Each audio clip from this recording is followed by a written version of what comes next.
And your next comic, please welcome Elizabeth Jetton.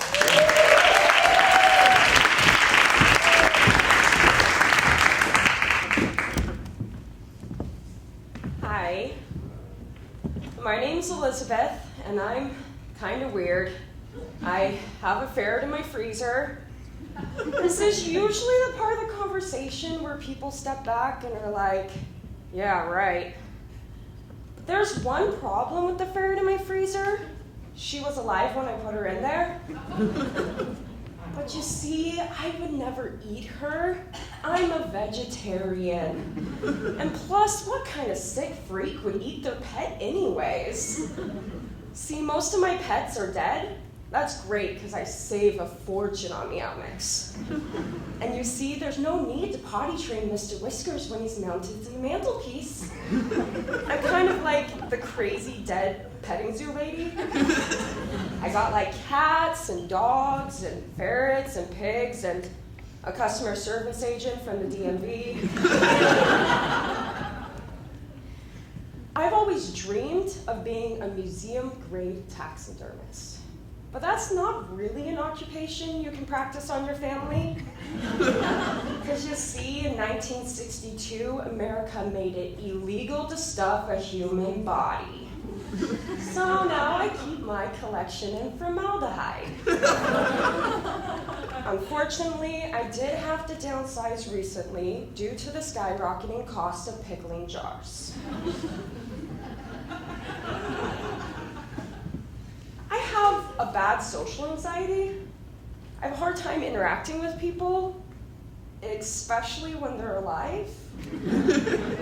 I have a hard time getting social cues. I'll be at parties and sometimes I'll say the wrong thing. People will be like, Elizabeth, medieval torture devices are kind of a buzzkill. And we're trying to play beer pong, not explore the finer points of human impalement. And I've realized that it takes nothing, like it only takes 5 pounds of pressure to rip off a human's ears to stop a conversation dead. And people kind of just look at me weird when I say everybody performs self-cannibalism and doesn't even know it. People would be pretty disturbed to see my browser history. Maybe law enforcement too. Most people search things like Justin Bieber or top 10 shampoos. I search, where can you buy a human skull? Which, contrary to popular belief, you cannot buy off Craigslist. Not legally, however. And scientists believe that this may be linked to a serial killer gene. One that some people believe I have, including the scientists.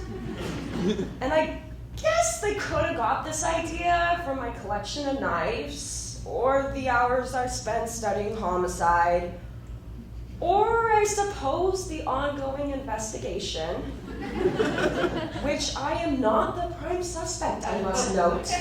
I'm only a person of high interest. But in all reality, I could never kill somebody. I always give up on the things I'm planning halfway through. It's a bad habit, I know. I have dyslexia, and this affects the way that my brain processes similar sounding words. And in Youth in Action, we do this thing called legislative advocacy. And on all of our forms that we gave out to the governor and legislators and their staff, etc., thanks to yours truly, it said we were a legislative impaction group. Which then somebody brought to my attention that impaction actually was a medical term meaning the most extreme constipation that anybody could ever experience. You're kind of like, instead of eating X-Lax, you're gonna need dynamite. And where it wasn't technically correct, I do feel it accurately describes our political system. Nothing ever moves, and everything that comes out of there is crap. I'm a pretty bad hypochondriac. Recently, I slept wrong and my neck was really stiff, and I was just convinced I had meningitis. My boyfriend told me, I think you might have just slept on your neck wrong. And I was like, no, I'm pretty sure I have meningitis. Then I had to check with myself as if I was a doctor giving a second opinion. Yeah, you have meningitis. But I'm not so reassuring when it comes to other people sharing their symptoms with me. They'll be like, oh, my stomach hurts. And I'll be like, yeah, that definitely sounds like stomach cancer. You know, that killed Napoleon. Sounds like an ex. I'm not saying I know a lot about medicine, but by age 6, I could change an IV and do emergency brain surgery. And I'm always worried about getting sick. My mom had lupus, so I don't do anything that could trigger the lupus gene, like go out in the sun. So I'm kind of like a hypochondriac version of Dracula, except instead of drinking blood, I just drink like massive amounts of penicillin.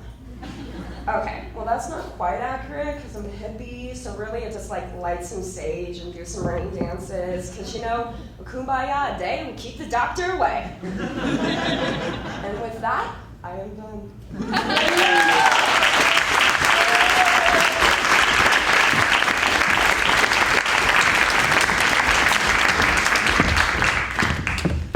Yeah, hey, another hand for Elizabeth.